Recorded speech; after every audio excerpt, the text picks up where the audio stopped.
At 1:13 in the morning, Maya Sullivan found her own death scheduled in black ink. The Aurelia Night Express was climbing into the Swiss Alps beneath a blizzard so violent that snow struck the windows like handfuls of broken glass. Inside the train, crystal lamps glowed above polished walnut walls. Champagne rested in silver buckets. Wealthy passengers slept beneath Egyptian cotton, while the dining staff moved through the corridors without making a sound. Maya stood alone inside the rear control room, holding a sheet of paper she had found behind the emergency brake panel. There were 11 names on it. Each name was followed by a carriage number, a location, and an exact time. Elliot Voss, carriage 4, 12:46 a.m. Cardiac arrest, Helena Markham, carriage 7, 1:32 a.m. Fall from platform. Julian Mercer, dining car, 2:05 a.m. Fire exposure. The final line had been typed in darker ink. Maya Sullivan, control car, 3:18 a.m. Rosen Pass, no recovery. Her fingers tightened around the paper. 27 minutes earlier, Elliot Voss had been found dead in his locked suite. The train physician had called it a heart attack. Maya had helped cover the body before the other passengers could see it. Now she looked at the death list again and heard the soft click of the control room door locking behind her. She turned. A man in a black conductor's coat stood in the corridor. She recognized the uniform, but not the face. "Who are you?" Maya asked. The man reached inside his coat. Maya drove the metal clipboard into his wrist before he could pull out the weapon. The object struck the floor. Not a gun. A narrow syringe. The man lunged. Maya stepped aside, caught his sleeve, and slammed the emergency door against his shoulder. He swore in German. She hit the release switch, and the door closed between them with enough force to trap his arm. He screamed. Maya seized the syringe and ran. The train swayed beneath her as it entered a mountain curve. Chandeliers trembled. The velvet walls of the corridor seemed to tilt while wind screamed outside. Passengers opened their doors. Maya kept moving. "Return to your compartments," she ordered. "Lock your doors, and do not admit anyone without my authorization." She did not know whom she could trust. She only knew one man aboard had arrived with enough private security to frighten the entire crew into silence. Lorenzo Ferrante occupied the final carriage. His armored car had been attached in Zurich under armed guard. It had reinforced walls, independent brakes, satellite communications, and windows rumored to withstand rifle fire. The carriage alone was worth more than the rest of the train. No staff member had entered it after departure. Maya reached the connecting vestibule. 2 men in black suits blocked the door. Both were large. Both carried themselves with the quiet alertness of professional killers. "I need to speak with Mr. Ferrante." "No." Maya held up the death list. One guard looked at the paper. His expression changed. "Now," she said. The door opened behind them. Lorenzo Ferrante stood beneath the soft gold lighting of the armored carriage.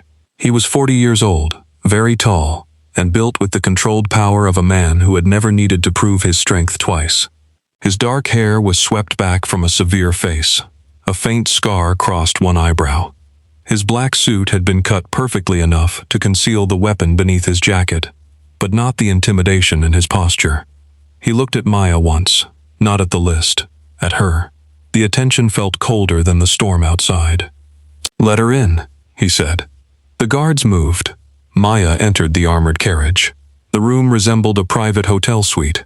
Dark leather seating, smoked glass, hidden steel panels, a marble-topped table secured to the floor. 4 more men stood along the walls. None spoke.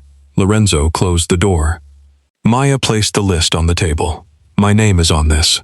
I can read." Then start explaining. One of his men shifted, offended by her tone. Lorenzo did not.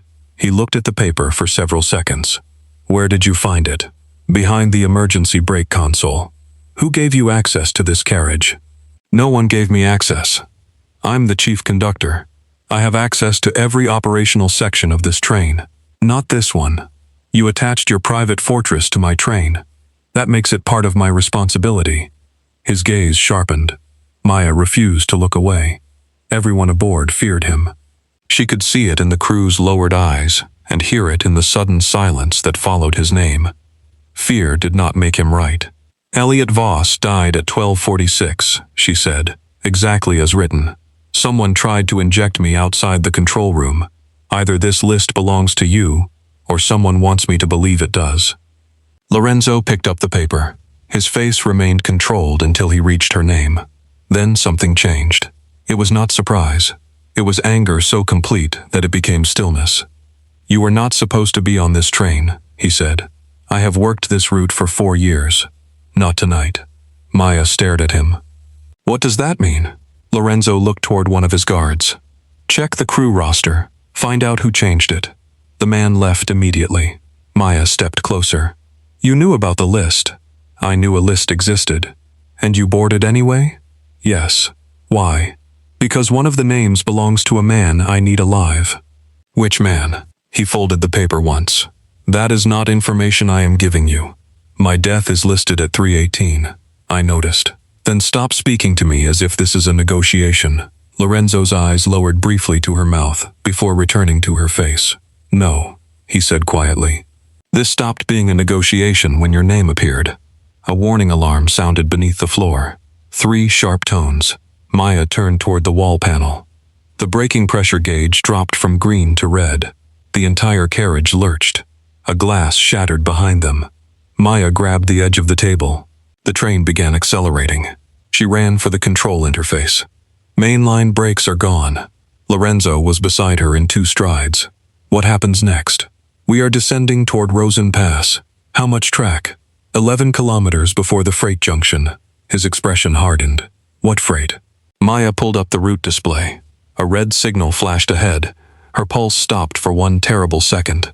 A maintenance freight is moving toward us on the same line. How long? 6 minutes. One of Lorenzo's men spoke into his radio. The locomotive is not responding. Maya opened the emergency systems menu. Nothing happened. The train controls have been locked remotely. Can you override them? Not from here. Lorenzo studied the route diagram. 2 lines split before the Rosen tunnel. What is that? An avalanche bypass. The passenger train can make the turn if the speed is reduced. Can it? Not with this carriage attached. Silence fell. Maya looked at him. Your armored car adds too much weight. We'll miss the curve and derail. Lorenzo glanced toward the reinforced walls surrounding him. The carriage contained weapons, encrypted servers, cash, and enough evidence to destroy several criminal families. Maya did not know that yet, but she understood the way his men looked at the room. This was not transportation. It was a moving fortress. Separate it, Lorenzo said. His security chief, a gray-haired man named Paolo, stepped forward. The automatic release is disabled. Then we do it manually. At this speed? Lorenzo removed his jacket. A black and gray tattoo curved along the side of his neck before disappearing beneath his collar. Open the coupling hatch. Maya caught his arm. You cannot go between the cars while we're moving. He looked down at her hand. She released him. The coupler is iced over, she continued. The train is moving at 130 kilometers an hour. How long before impact? 5 minutes. Then I have less than 5 minutes to care. He walked toward the vestibule. Maya followed. If the carriage separates, its independent brakes should engage automatically, but the hydraulic line has been compromised. Should? I can activate the manual magnetic brakes from inside, but someone has to hold the release lever while you disengage the coupler. Lorenzo opened the exterior hatch. Snow exploded into the vestibule. Wind struck them with enough force to push Maya against the wall. Beyond the open door, the train curved through darkness, its windows glowing beneath a white mountain storm. Lorenzo secured a safety line around his waist. Paolo reached for the harness. Let me go. No. You are the principal target.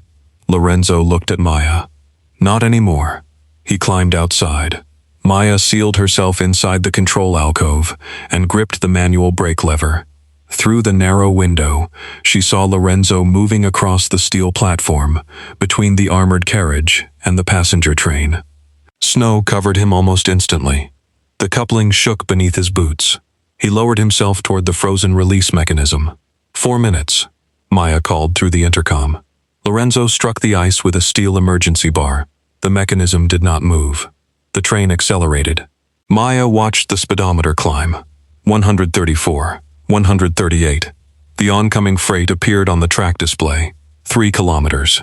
Lorenzo struck the coupler again. The release lever moved half an inch. Maya pulled the magnetic brake control.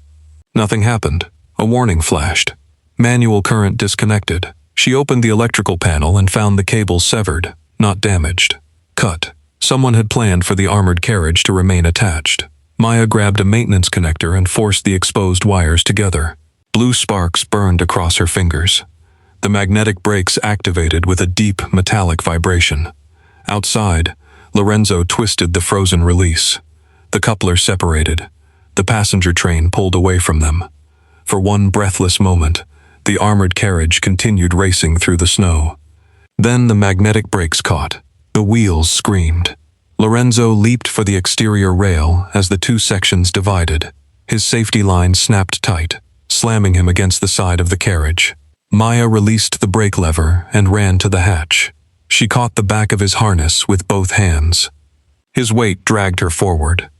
Paolo grabbed Maya around the waist, anchoring her while Lorenzo climbed onto the platform. The main passenger train disappeared into the blizzard ahead. The armored carriage entered the Rosen tunnel alone. Darkness swallowed them. Metal shrieked beneath their feet. The car slowed, sparks flying past the windows until it stopped deep inside the mountain. For several seconds, no one moved. Lorenzo stood close enough for Maya to feel the cold radiating from his clothes. A thin line of blood crossed his cheek where ice had cut him. "You saved the passenger train," Maya said. He looked toward the tunnel behind her. "I saved you." A gunshot struck Paolo in the chest. He fell before anyone understood where it came from. The lights went out. Men emerged from the armored carriage's rear service compartment. Lorenzo pushed Maya behind a steel partition as bullets hit the walls. One of the attackers wore the same black suit as Lorenzo's security team. Another carried the insignia of the train's maintenance staff. The assassins had been inside the carriage before it left Zurich. Lorenzo fired twice from behind the partition. An attacker fell. Maya saw a second man move through the darkness behind him. "Left!" Lorenzo turned and struck the man's wrist before the weapon could rise. They fought against the narrow wall, their bodies slamming into polished wood and reinforced steel. Maya crawled toward Paolo. He was alive, but barely. She pressed both hands against the wound. "Stay with me." His eyes found hers. "Maintenance hatch," he whispered. "Under the rear table." Another shot shattered the marble surface above her. Lorenzo dragged the attacker to the floor and disarmed him. "Go," he shouted. Maya pulled the emergency release beneath the table. A square hatch opened into the tunnel service trench. She lowered Paolo first. Lorenzo's remaining loyal guard followed, firing back into the carriage. Lorenzo reached Maya. "Down. I can climb by myself. Prove it later." He lifted her around the waist and lowered her through the hatch as bullets struck the floor. Maya dropped into the trench. Lorenzo came after her. The loyal guard remained above long enough to close the steel panel, trapping the assassins inside the armored carriage. Then the 4 of them moved into the darkness beneath the Alps. Behind them, someone began cutting through the hatch. The service trench was barely wide enough to walk through. Emergency lights glowed every 20 feet, painting the stone walls red. Meltwater ran beside the tracks. The air smelled of rust, cold earth, and smoke from the armored carriage's overheated brakes. Paolo could not continue. Maya found an old maintenance alcove and helped lower him onto the floor. Lorenzo knelt beside his security chief. The bullet had passed beneath Paolo's collarbone. There was too much blood. Maya tore the lining from her conductor's coat and pressed it against the wound. "We need a doctor." "There is one aboard the passenger train," Lorenzo said. "The passenger train may be kilometers away." "He is also on the list." Maya looked at him. "Julian Mercer?" "Yes." "Why do you need him alive?" Lorenzo did not answer. Paolo reached for his sleeve. "Go," the older man said. "I am not leaving you. You already lost the carriage. I can replace steel." Paolo attempted a smile. "You cannot replace time." The cutting sound echoed behind them. The assassins were entering the trench. Maya looked toward the tunnel map fixed to the wall. "There's an emergency shelter 400 yards ahead. Reinforced door, independent heat, old telephone line." Lorenzo lifted Paolo carefully. "You take the lead." Maya guided them through the tunnel. She had spent years learning every evacuation passage between Zurich and Venice. Most passengers saw the Alps as scenery. Maya knew where the oxygen tanks were hidden, which tunnels flooded in spring, and which signal rooms still used equipment installed before she was born. Her father had taught her to respect railways as living systems. Tracks remembered every mistake. By the time they reached the shelter, Paolo had stopped speaking. Lorenzo carried him inside. The room contained 2 benches, a rusted heater, blankets sealed in plastic, and an analog telephone mounted to the wall. Maya locked the reinforced door. Lorenzo lowered Paolo onto a bench. The older man's eyes opened once. "I failed you," he whispered. "No," Lorenzo said. "One of ours." "I know." Paolo's gaze moved toward Maya. "Keep her alive." Lorenzo's face became unreadable. That was already decided. Paolo died before the sentence ended. For the first time since Maya had met him, Lorenzo looked unguarded. He sat beside the body, with one hand resting on Paolo's shoulder. The silence around him felt heavier than grief. It carried history, loyalty, and the exhaustion of a man who had survived too many people. Maya looked away to give him privacy. The telephone was dead. She removed the lower panel and found the line deliberately cut. "They isolated the tunnel," she said. Lorenzo rose. Blood stained the side of his shirt. Maya saw it as he turned. "You're hurt." "It is not mine." She stepped closer and pulled his jacket open before he could stop her. A narrow piece of metal had torn through his lower ribs during the uncoupling. The wound was not deep, but it continued bleeding. "Sit down. I'm fine." "You are bleeding on an emergency shelter that contains no cleaning staff." His eyes narrowed. Maya pointed toward the bench. "Sit." The surviving guard looked between them and quickly turned away. Lorenzo sat.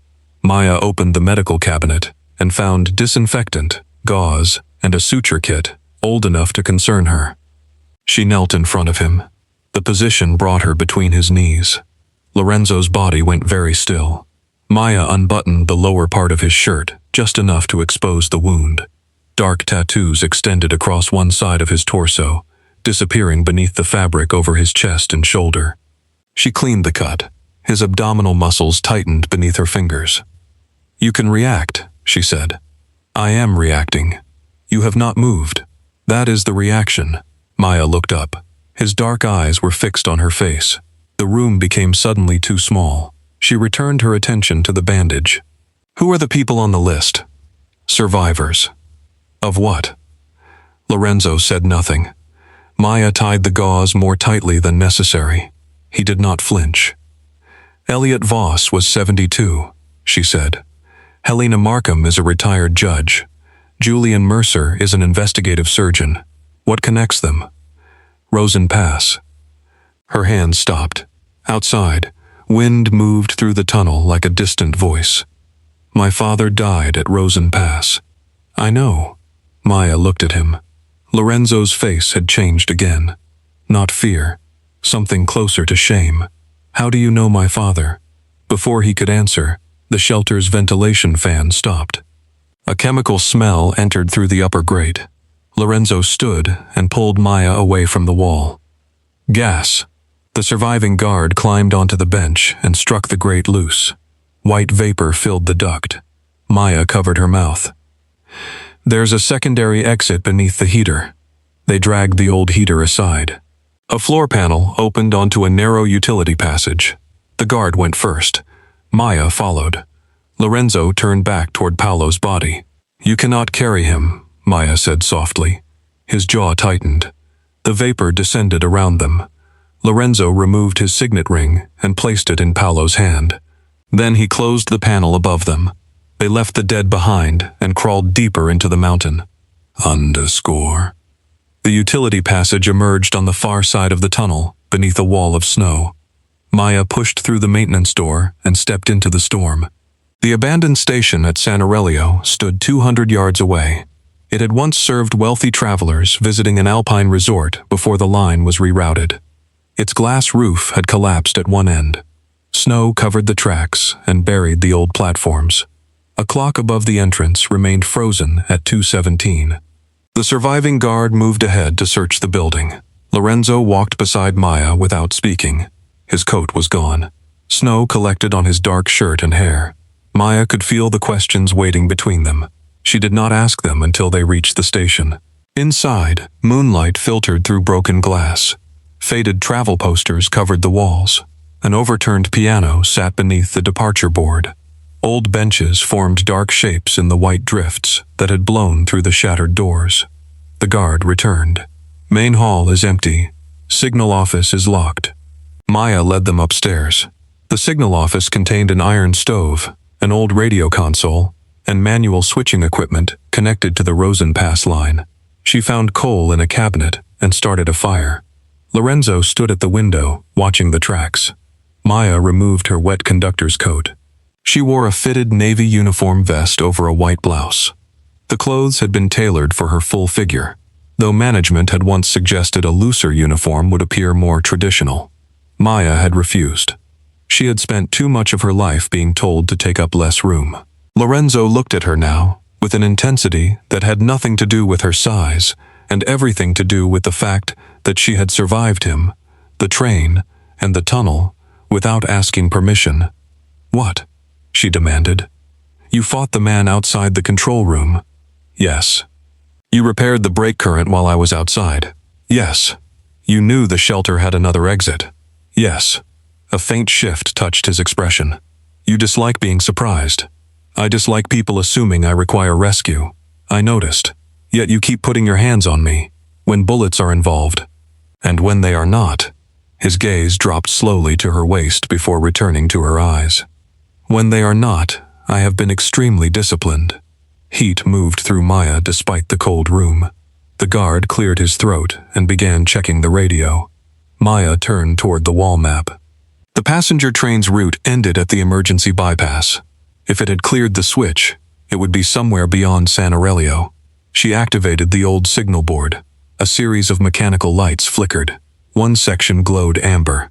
The train stopped at the North Viaduct. "Why?" "Avalanche gate. The system shut the line after we entered the tunnel." "Can they move?" "Not until someone resets the relay at this station." Lorenzo looked at the board, then reset it. "I need to inspect the external switch first. The indicator is showing a track obstruction." "No." Maya turned. "That was not a question. You cannot order me inside my own station. I can prevent you from walking into a blizzard where assassins know you are going. Those passengers are trapped. They are alive. For now." The radio cracked. A man's voice broke through the static. "San Aurelio, this is Aurelia Express. Do you copy?"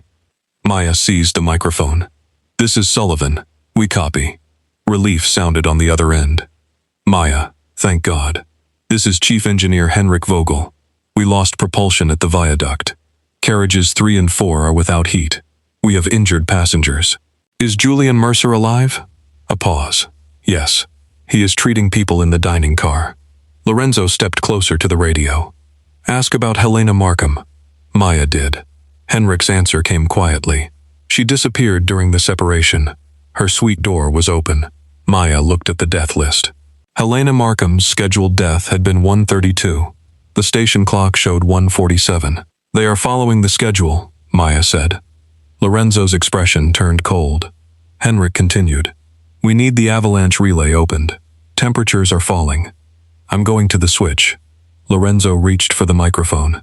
Maya pulled it away. "You are not in command of this train." "No," he said.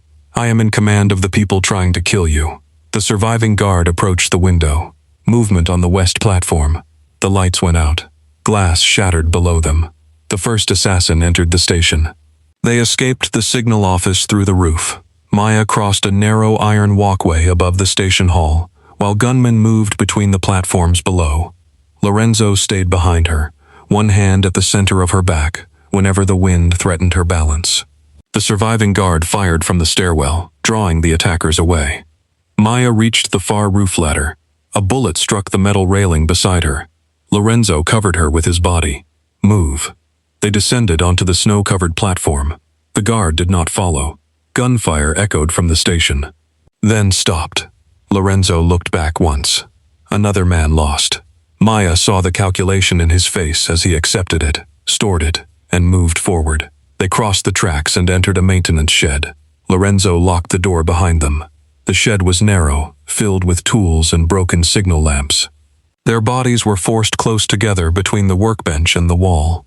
Maya could feel his breath against her hair. "Your men keep dying," she said. "They knew the risk. Does that make it easier?" "No." His answer came without hesitation. She turned. There was barely an inch between them. Snow melted along the dark strands of his hair. A small cut marked his mouth. The wound beneath his shirt had started bleeding again. "You do not look frightened," Maya said. "I am." "Of dying?" "No." His gaze moved across her face. The silence answered for him. Maya's heart beat harder. Lorenzo lifted one hand. His fingers nearly touched her cheek. Then he stopped. The restraint was more intimate than contact. "What happened at Rosen Pass?" she asked. His hand lowered.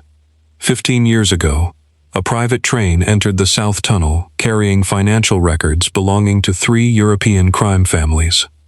My father was investigating safety violations on that line. He discovered the train was being used to move people who were supposed to disappear. Witnesses, accountants, judges, politicians, anyone who knew where money was hidden. Maya remembered her father's final phone call. He had told her he might miss her birthday. He had promised to bring her a silver conductor's whistle from Zurich. The whistle arrived in a box after his funeral. Corrado Ferrante controlled the line, Lorenzo said. "Your uncle?" "Yes." "Were you on the train?" Lorenzo looked away. "Yes." Maya felt the cold differently. "Did you know my father?" "He pulled me from a burning carriage." The words entered the room slowly. Owen Sullivan saved 11 people that night. He separated the rear cars before the fire reached the passenger section. The same thing Lorenzo had done hours earlier. Maya stared at him. "You knew exactly how to uncouple the carriage. I watched your father do it." Something painful moved through Lorenzo's voice. The similarity was not coincidence. It was memory. "Why did no one tell me?" Maya asked. Corrado controlled the investigation. The official report blamed an electrical fire and an avalanche. And the survivors? Paid, threatened, or hidden. The people on the death list? Yes. What changed now? One of them recovered the original signal recording. It proves the train was deliberately routed into the tunnel. Julian Mercer? Lorenzo's expression confirmed it. He removed a data capsule from a man's body after the crash, he said. He kept it hidden for 15 years. Whose body? Lorenzo looked at her. Your father's. Maya stepped back as far as the shed allowed. My father was found? Not publicly. You knew? I learned 3 weeks ago, and you did not tell me. I did not know you were Owen Sullivan's daughter until I saw your name on the crew roster. You said I was not supposed to be on the train. My men confirmed another conductor had been assigned until yesterday. Someone replaced her with you. Corrado, yes, he needs me for something. Lorenzo looked toward the station. The manual relay at Rosen Pass was designed by your father. Corrado believes you know how to open it. Maya thought of the old diagrams her father had taught her to read as a child. 3 switches, 1 pressure lock. A mechanical sequence known as the Sullivan divide. You knew my name was on the list before I showed you. I knew the conductor had been added as the final target. I did not know who it was. Why not warn the train? Because I did not know which members of the crew belonged to Corrado. Maya's anger rose. So you let the train depart with hundreds of passengers because you wanted to identify a traitor. I boarded with enough men to control the threat. Most of them are dead. Lorenzo accepted the words without defense. Maya opened the shed door. He caught it above her shoulder. Where are you going? To reset the avalanche relay. The assassins are still outside. The passengers have no heat. You will wait until I clear the route. You have 1 weapon and a bleeding wound. I have survived with less. So have I. His hand tightened against the door. Maya looked at him. Move. For several seconds, he did not. Then he stepped aside. It was the first order he had surrendered to her. They entered the storm together. _. The external relay stood beyond the abandoned station at the edge of a narrow ravine. A steel footbridge crossed above the tracks. Beneath it, Wind drove snow through the black valley. Maya reached the control cabinet and opened it. The relay had been wired to a pressure charge. If I pull the wrong switch, the bridge goes. Lorenzo examined the mechanism. Can you disarm it? My father designed the failsafe. I need light. He held a flashlight above her shoulder. The closeness of him became a strange source of warmth. Maya traced the old wiring. Blue to ground, white to signal, red to the explosive relay. She removed one connector at a time. Lorenzo watched the station entrance. Someone is coming. Maya heard footsteps on the bridge. A man appeared through the snow. Chief Engineer Henrik Vogel. He carried no weapon. Maya, he called. Do not move. Lorenzo raised his pistol. Henrik stopped. His white beard and heavy railway coat made him look exactly as Maya had known him for 8 years. Patient, reliable, and permanently tired. He had trained her on the Alpine route. He had defended her when wealthy passengers complained that a woman with her body did not fit the image of a luxury conductor. Maya trusted him more than anyone aboard. Henrik, she said, how did you get here? I left the passenger train through the maintenance path. That path is buried. His face changed. Lorenzo moved between them. You placed her on tonight's roster, he said. Henrik closed his eyes. Maya felt the betrayal before he spoke. My daughter disappeared 6 days ago. Corrado, Lorenzo said. Henrik nodded. He said she would live if I changed the roster and disabled the brakes. Maya stared at him. You sabotaged my train. I was told the bypass would stop it safely. You knew there was a freight ahead. No. Did you put the death list in the control room? Yes. Why? Because it was the only warning I could give you without them seeing. Maya wanted to hate him. Instead, she saw a frightened father standing in a storm after making one impossible choice after another. Where is your daughter? She asked. Corrado has her at the North Control Station. Lorenzo's face remained hard. He never planned to release her. I know that now. Henrik looked at the wired relay. They want Maya to open the Sullivan Divide. Once the passenger train enters the old descent line, Corrado will send the freight into it. Why move the passengers at all? Maya asked. Because Julian Mercer's data capsule is hidden somewhere aboard. Corrado wants every carriage destroyed inside the avalanche zone so nothing can be recovered. Lorenzo lowered the weapon slightly. Help her disarm the relay. Henrik approached. Together, he and Maya removed the pressure charge. She reset the avalanche gate. The signal light changed from red to green. The radio on Henrik's belt crackled. The passenger train began moving again. For one moment, relief moved through Maya. Then another voice came through the radio. Corrado Ferrante. Thank you, Miss Sullivan. The avalanche gate slammed shut behind the passenger train. A second signal turned green ahead of it. The route led directly toward the old descent line. Corrado continued. Now come to the North Control Station, or every person aboard will reach the bottom of Rosen Gorge before 3:18. The radio went silent. Maya looked at the clock on Henrik's belt. 2:37. 41 minutes remained until her scheduled death. The North Control Station lay 2 miles beyond San Aurelio. The direct route followed the railway through an exposed snowfield. Henrik knew a safer path through the abandoned resort tunnels beneath the mountain. Lorenzo did not trust him. Maya did not trust him either, but they needed him. The 3 of them entered a service passage behind the old station kitchen. The tunnel descended through frozen storage rooms and emerged beneath the remains of a Belle Epoque hotel. The lobby had been abandoned for decades. Crystal chandeliers hung beneath sheets. Snow had blown through broken windows and covered the marble floor. A grand staircase rose into darkness. Henrik searched for emergency equipment. Maya stood beside a fireplace, while Lorenzo checked the bandage at his side. You need to rest. No, you may not reach the control station. I will reach it. You do not control blood loss through intimidation. His eyes lifted. You are becoming comfortable giving me orders. You are becoming slower at ignoring them. Maya found an old first aid cabinet and made him sit on the edge of a marble table. She removed the ruined bandage. The wound had reopened. Her fingers moved carefully against his skin. Lorenzo watched her. Why did you become a conductor? He asked. My father believed trains showed people who they were. That sounds optimistic. He meant during emergencies. Lorenzo almost smiled. Maya wrapped the fresh bandage around him. After he died, everyone expected me to avoid railways. I tried. I studied hotel management for a year. You hated it. I hated standing inside buildings that never moved. You prefer being responsible for strangers moving through mountains at night. Yes. That explains several things. What things? Your inability to leave people behind. Maya tied the bandage. You say that as if it is a flaw. Tonight, it may kill you. Maybe. His hand closed gently around her wrist. The touch was controlled, but the emotion beneath it was not. I will not permit that. She looked at his fingers against her skin. You keep using words like permit. I am trying to use fewer. Try harder. Lorenzo released her. Maya remained close. Why did you come back to the Alpine line? She asked. To kill Corrado.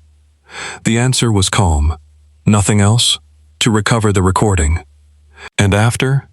Destroy the network he built. Then return to New York? Yes. The word came too quickly. Maya looked at him. Why did you save me instead of staying with your train? His gaze held hers. At first, because your father saved me. At first? The same phrase carried a different weight now.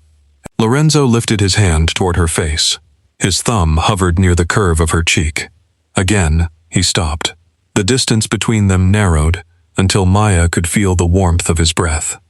Now, he said, because the idea of a world continuing without you has become unacceptable. The words were not gentle. They were darker than tenderness and more honest than romance. Maya's pulse accelerated. You barely know me. I know you walk toward danger when others retreat.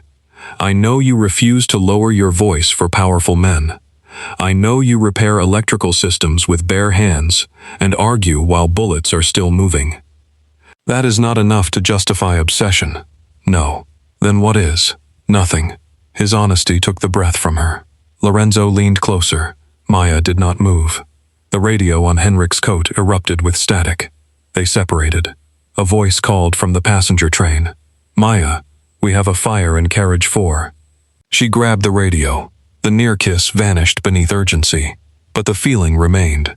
The passenger train had stopped again. This time inside a covered avalanche gallery less than a mile from the North Control Station. Smoke filled the rear carriages. The assassins had activated incendiary devices according to the death schedule. Julian Mercer was trying to evacuate passengers through the dining car, but the exterior doors were locked remotely. Maya found the train on the other side of the resort tunnel. Flames glowed behind the windows of carriage 4. Passengers struck the glass. Henrik ran toward the locomotive. Lorenzo caught Maya before she followed. Corrado wants you exposed. He has people trapped in a burning carriage. He needs you at the North Station. This is designed to draw you out. And it worked. Maya pulled free. Lorenzo blocked her path. Henrik can open the doors. The electrical locks are tied to my conductor credentials. Give him the code. It requires my biometric confirmation. His face hardened. No. Maya stared at him. The fire brightened behind the windows. A woman screamed from inside. Move. No. Those people will die. You are on the list because Corrado needs you alive until the final switch. The moment you open those doors, his men will take you. I am still going. Lorenzo's hand closed around her upper arm. Not painfully, desperately. Maya. She had never heard her name sound like that in his voice. Behind him, the glass of carriage 4 cracked from the heat. I cannot watch them burn, she said. And I cannot watch you walk into the trap. That is not your choice. Lorenzo looked at the train, then back at her. The most feared man in New York slowly lowered himself to one knee in the snow. Maya stopped breathing. He gripped the front of her coat with both hands. Snow gathered on his shoulders. Blood darkened the bandage beneath his white shirt. Do not go, he said. The words were quiet, not an order, a plea. Henrik stared from several feet away. Lorenzo Ferrante had made senators bargain, judges disappear, and rival bosses kneel. Now he knelt before a conductor in a blizzard, because fear had stripped power from him. Please, he said. Maya's throat tightened. Lorenzo, I have never asked anyone for mercy. I know. I am asking you. She touched his face. His eyes closed for 1 second beneath her palm. My father died because powerful men decided some lives were worth more than others, she whispered. I will not make that decision. His hands tightened against her coat. If you leave this shelter, I may not be able to save you. You already did. That was not enough. It has to be. Maya stepped back. Lorenzo remained on one knee for a moment longer. Then he rose. Something inside him had changed. Not healed, broken open. If you go, he said, I go. You are injured. I am also finished pretending distance will protect me from losing you. He turned toward Henrik. Open a path. They ran toward the burning train together. Maya reached carriage 4 beneath a wave of smoke and snow. She placed her palm against the biometric panel. The doors unlocked. Passengers poured onto the track. Lorenzo and Henrik pulled them toward the avalanche shelter while Maya entered the burning carriage. Everyone out, she shouted. The corridor ceiling had begun collapsing. She found an elderly woman trapped beneath a luggage rack and lifted the metal frame enough to free her leg. The woman could not walk. Maya supported her toward the exit. A masked attacker stepped through the opposite door. He raised a weapon. Lorenzo appeared behind him. The fight was brutal and fast. Lorenzo struck the man against the wall, disarmed him, and forced him through a shattered window into the deep snow beside the train. He turned toward Maya. A burning panel fell between them. Lorenzo crossed through the sparks, lifted the injured woman from Maya's arms, and carried her outside. Julian Mercer waited in the dining car. He was a lean man in his late 40s, with ash across his face. He directed passengers toward safety while clutching a metal medical case. Lorenzo stopped in front of him. The capsule. Julian looked at Maya. Not here. People are dying because you kept it. People died because your family wanted it. Lorenzo's eyes became cold. Maya stepped between them. Argue after we survive. Julian opened the medical case. Inside, beneath surgical instruments, was a small black data capsule. It contains the original Rosen Pass signal recording, he said. And the passenger logs Corrado erased. Maya reached for it. Julian held it back. There is one more thing. What? A voice recording from your father. The fire alarms faded beneath the sound of Maya's heartbeat.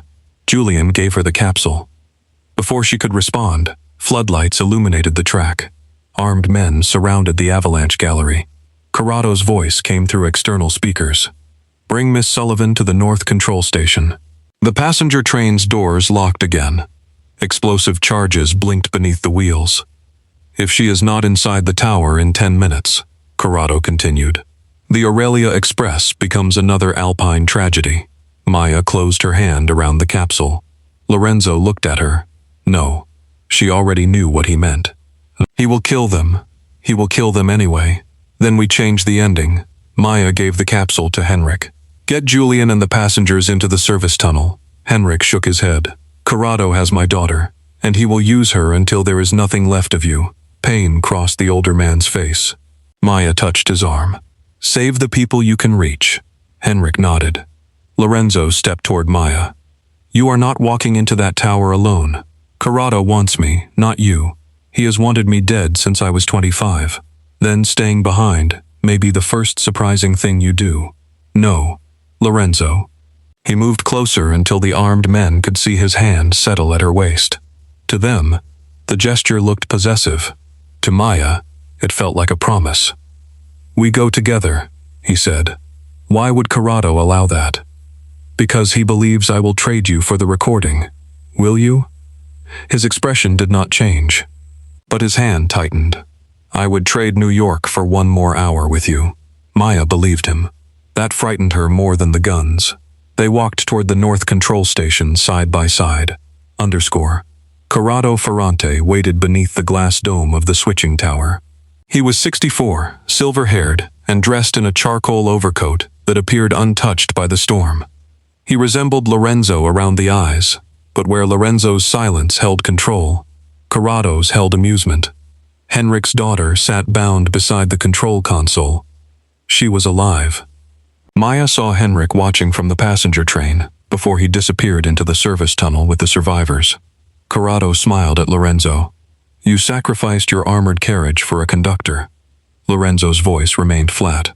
"I have sacrificed more valuable things for less worthy reasons." Corrado looked at Maya. "And does that make you feel treasured? It makes me wonder why you need an entire army to frighten one woman." His smile widened. Owen had the same arrogance. Maya's body went cold. Corrado gestured toward the control board. The Aurelia Express was shown in red on the main line. A freight train waited 6 kilometers above the pass. Its cargo manifest listed industrial fuel. "You will open the Sullivan Divide," Corrado said. "The passenger train will enter the descent tunnel. The freight will follow and collide with it. An avalanche will be blamed. There are hundreds of people aboard." There were hundreds of people aboard 15 years ago. Not all of them died. A mistake I have spent years correcting. Corrado glanced at Lorenzo. "You were the most expensive survivor." Lorenzo's face revealed nothing. Maya moved toward the control panel. Corrado's men raised their weapons. She stopped. "Release Henrik's daughter after the route opens. You need my credentials and the 3-stage manual sequence." "Yes. If you kill me, the interlock seals permanently." Corrado's gaze sharpened. Maya was bluffing. She hoped he did not know enough about the system to recognize it. "Release her first," Maya repeated. Corrado considered, then he nodded. One guard cut the restraints. The young woman ran toward the stairwell. A shot struck the wall beside her. She froze. Corrado smiled. After the sequence, Lorenzo's hands remained at his sides. Maya could feel the violence contained inside him. She approached the control panel. The mechanism had been built by her father. 3 brass levers stood beneath a pressure dial. A manual switch key was fixed to the console by a steel chain. Maya inserted her conductor credentials. The first light turned green. "Now the sequence," Corrado said. Maya placed one hand on the first lever. Lorenzo spoke. "You still have my carriage." Corrado looked at him. "It stopped inside the south tunnel. It contains servers worth more than your freight network. Are you offering them?" "I am offering the encryption codes." Maya turned. Lorenzo did not look at her. Corrado smiled slowly. "In exchange for what?" "The conductor." The words struck her harder than they should have. Maya knew he was buying time. She knew he had said he would trade New York for her. Yet the coldness of his voice reached the doubt she had tried to bury. Corrado studied them both. "You always return to your nature, Lorenzo." Lorenzo removed a small encrypted drive from beneath his shirt. "My organization, my accounts, every route I control." He placed it on the console. "Give me Maya, and I leave you the Alpine network." Corrado approached the drive. Maya looked at Lorenzo. His expression offered her nothing. For one terrible second, she saw the man the world believed him to be. A mafia boss choosing power, a survivor choosing himself. Corrado reached for the drive. Lorenzo seized his wrist. The tower erupted. Maya pulled the second and third levers in reverse order. The switching board flashed white. Outside, the rail points began moving. Lorenzo drove Corrado against the console as gunfire shattered the glass dome. Maya dropped behind the control desk. A bullet struck Lorenzo's shoulder. He remained standing. Corrado's guards rushed toward him. Maya activated the station alarms and released the emergency shutters. Steel panels dropped between the tower levels, separating the guards. Lorenzo took Corrado's weapon. "Open the passenger route," he shouted. "I can divert the train, but the freight is already moving." The board showed the fuel train accelerating downhill. Corrado laughed through the blood on his lip. "You cannot stop that much weight." Lorenzo looked toward the south tunnel indicator. His armored carriage remained on the line above the old quarry junction. "Can the carriage be released remotely?" Maya asked. "Yes." "Does it still have power?" "Backup batteries." "If we release its brakes, gravity will carry it toward the quarry switch." Lorenzo understood. "It will reach the junction before the freight. If I time the points correctly, the impact will destroy everything inside it." Corrado smiled. "He will not do it. That carriage contains his insurance against every family in Europe." Maya looked at Lorenzo. The armored carriage held his records, leverage, money, and the secrets that kept his enemies afraid. It was his empire reduced to steel. Lorenzo removed a remote control device from his pocket. He entered the release code. Tell me when. No hesitation, no calculation. Maya focused on the track display. The armored carriage began rolling out of the south tunnel. The fuel freight descended from the north. 2 black lights moved toward the junction. Corrado broke free and lunged for Maya. Lorenzo intercepted him. They crashed against the glass wall. Below them, the passenger train began reversing toward the safe tunnel. Maya watched the distances close. Armored carriage, 900 meters. Freight, 1100. She pulled the quarry switch halfway. The mechanism jammed. Lorenzo, he looked toward the board. The switch is frozen. Maya grabbed the external maintenance harness. I have to throw it manually. No, there is no other way. She opened the tower door. Wind tore it from her hand. The manual switch stood on a narrow bridge above the tracks. Lorenzo struck Corrado once and followed her. Corrado's remaining guards breached the shutters behind them. Maya crossed the bridge through the blizzard. The armored carriage thundered toward the junction from one direction. The freight train approached from the other. She reached the switch lever. It would not move. Ice had sealed the mechanism. Lorenzo arrived and wrapped both hands around it beside hers. Together, they pulled. The lever shifted. The quarry points began opening. A gunshot struck Lorenzo in the back. His body hit Maya. They fell against the bridge railing. Corrado stood in the tower doorway holding a pistol. Lorenzo turned, but Maya caught his coat. Finish the switch. Corrado fired again. The bullet struck the steel lever. Lorenzo covered Maya with his body. The armored carriage entered the junction. Now, Maya shouted. Lorenzo pressed the remote release. The carriage's magnetic brakes disengaged completely. It accelerated downhill and struck the side of the freight locomotive at the quarry switch. The collision split the night apart. The armored carriage crumpled against the freight engine, forcing both trains onto the abandoned quarry line. Fuel cars derailed into the empty stone basin instead of the passenger tunnel. Fire rose behind the mountain ridge. The shockwave shattered the remaining glass in the control tower. The bridge collapsed beneath Maya's feet. She fell. Lorenzo caught her wrist.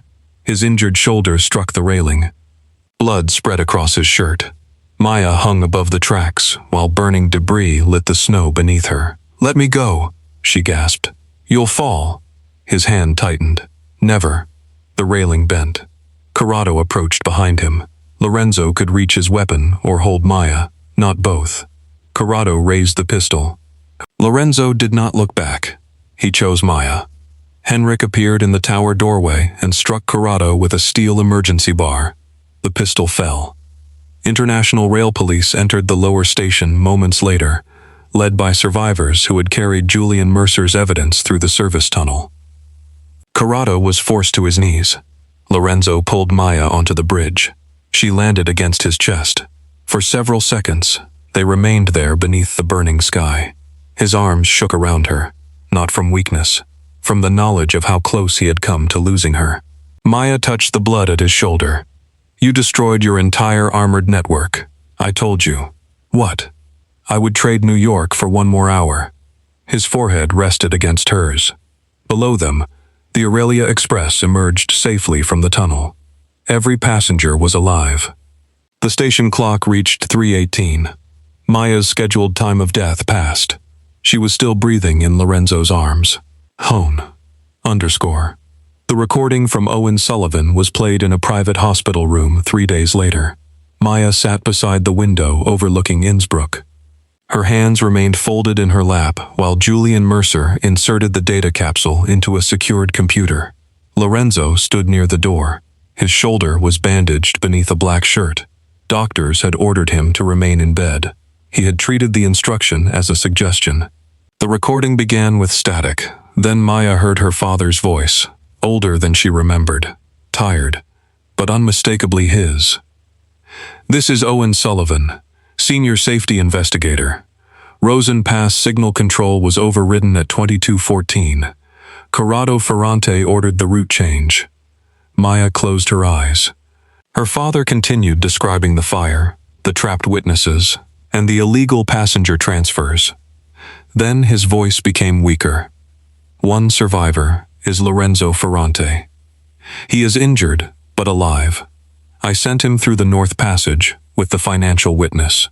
Maya looked at Lorenzo. He did not look away. The recording continued. The rear worker's carriage is still trapped. Lorenzo's men have refused to return. The tunnel may collapse within 12 minutes.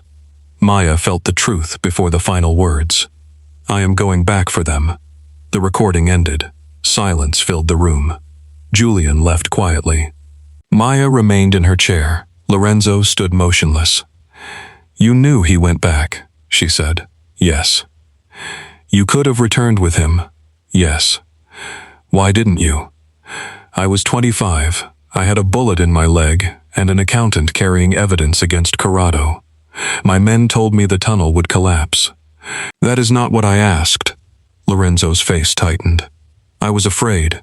The honesty hurt more than an excuse. He saved you. Yes. And you left him. Yes.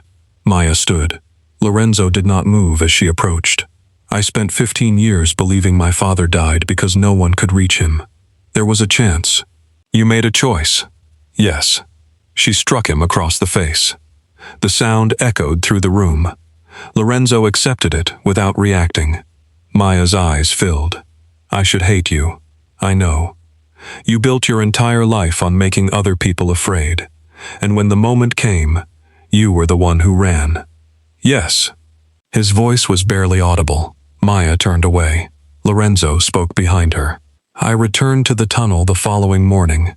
Corrado had already cleared the bodies and erased the records. I spent 15 years destroying every piece of his organization I could reach. That did not bring my father back. No. Was protecting me another repayment? At the beginning, I believed it was. Maya looked over her shoulder. Lorenzo's face held no armor now. Then you argued with me in my own carriage, he said. You held a brake current together with your hands while the train was falling down a mountain. You crossed a burning car because strangers needed you. You walked into Corrado's tower after I begged you not to. His voice lowered. Somewhere between the tunnel and the station, debt became terror. Terror, the kind a man feels when another person becomes more necessary than his own future. Maya's breath caught. Lorenzo stepped closer, but stopped before touching her. I cannot undo the choice I made 15 years ago. I cannot ask you to forgive it because I saved you now. No. But I will spend whatever remains of my life becoming the man who would have gone back with your father. Maya looked at him for a long time. Love did not erase the dead. Desire did not make betrayal harmless. But she had watched Lorenzo choose her over Corrado, over revenge, and over the armored empire he had spent years building. He had finally become the man who went back. I need time, she said. You will have it. No guards outside my home. His jaw tightened. Visible guards? No guards. That is irresponsible. Lorenzo. He exhaled. No guards. No tracking my train. I can check public schedules. You may buy a ticket like everyone else. His eyes narrowed slightly. Coach? First class, if you behave. A faint expression touched his face, not quite a smile. I will attempt it. Maya stepped closer. She placed one hand against the center of his chest. His heart beat steadily beneath her palm. This is not forgiveness. I know. It is not a promise. I know. It is a beginning. Lorenzo covered her hand with his. For a man who controlled cities, the gesture was almost hesitant. Beginnings are more than I deserve. Probably. She rose onto her toes and kissed him. The first contact was soft. Lorenzo did not move until Maya's fingers tightened against his shirt.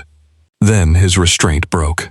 His uninjured arm circled her waist, drawing her against him. He kissed her with the controlled hunger of a man who had denied himself hope for so long that tenderness felt dangerous. Maya felt the power in him. She also felt the care with which he held it back. When they separated, his forehead rested against hers. Buy a ticket, she whispered. I will buy the train. She looked at him. Lorenzo corrected himself immediately. A ticket. _ 6 months later, the Aurelia Night Express returned to Rosen Pass. The damaged sections had been rebuilt. New emergency systems had been installed. The old Alpine crime network had collapsed after Corrado's arrest and the release of Owen Sullivan's recording. Maya had been promoted to director of onboard operations. She had refused an office. Instead, she continued riding the night route twice a month, training conductors and inspecting the safety systems her father had once designed.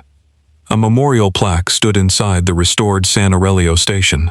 It listed every railway worker who had died in the original disaster. Owen Sullivan's name appeared first. On the first spring journey, Maya stood on the platform in Zurich, checking passenger credentials. A man in a dark overcoat approached, carrying one ordinary leather suitcase. No guards followed him. No armored carriage waited behind the train. Lorenzo Ferrante stopped in front of her.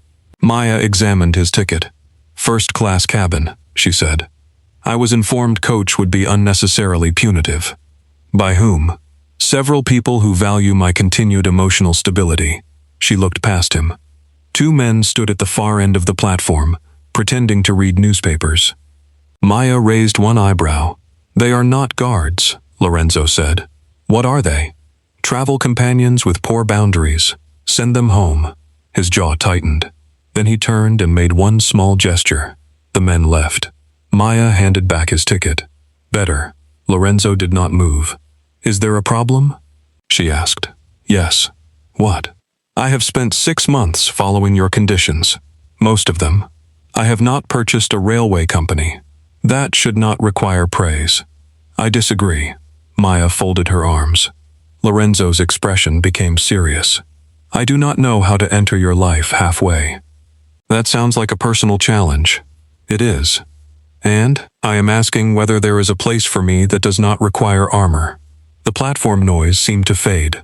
Passengers moved around them. Steam drifted beneath the lights. Somewhere farther down the train, a whistle sounded. Maya looked at the man who had once surrounded himself with steel, weapons, secrets, and men willing to die before anyone reached him. Now he stood alone with one suitcase. "What are you carrying?" she asked. "Clothes." "No weapons?" "One." "Lorenzo, it is Switzerland. I am adapting slowly." She shook her head. He stepped closer. "Where does this train end?" he asked. "Venice." "That is not what I meant." Maya studied him. The fear in his eyes was carefully hidden, but she had learned where to find it. She took his suitcase. "It ends wherever you stop treating love like a hostage negotiation. That may require a long route. Good thing I work on trains." Relief moved through his face. Maya turned toward the carriage. Lorenzo caught her hand. This time he did not grip. He waited. Maya laced her fingers through his. They boarded together. Near dawn, the Aurelia Express entered Rosen Pass. The mountains rose white and blue beyond the windows. Sunlight moved across the repaired tracks. The train passed the tunnel where Owen Sullivan had made his final choice and where Lorenzo Ferrante had finally learned to make a different one. Maya stood in the observation car. Lorenzo joined her without speaking. Below them, the abandoned armored carriage had been removed from the quarry. Its surviving steel had been melted and used to reinforce emergency shelters along the Alpine route. Lorenzo had given up the fortress. Maya had turned it into protection for strangers. He placed his hand near hers on the railing, not touching, waiting. Maya closed the distance. Lorenzo looked at her. "The first time I saw your name," he said, "it was written beside the hour you were supposed to die. And now? Now I want it written beside mine, for every year I have left." Maya's throat tightened. That almost sounded romantic. "I have been practicing." "With whom?" "No one survived the rehearsals." She looked at him sharply. A rare smile appeared at the corner of his mouth. Maya laughed despite herself. Then she kissed him as the train entered the morning light. Behind them lay the death list, the abandoned station, the armored wreckage, and every decision that had nearly destroyed them. Ahead waited cities neither of them controlled, dangers they could not predict, and a future Lorenzo could not purchase. For the first time, that uncertainty did not frighten him. Maya Sullivan was beside him. The train carried them forward, and the Mafia boss who had once uncoupled his armored carriage to save her finally understood that love, was not the act of locking someone inside safety. It was choosing to follow when she opened the door.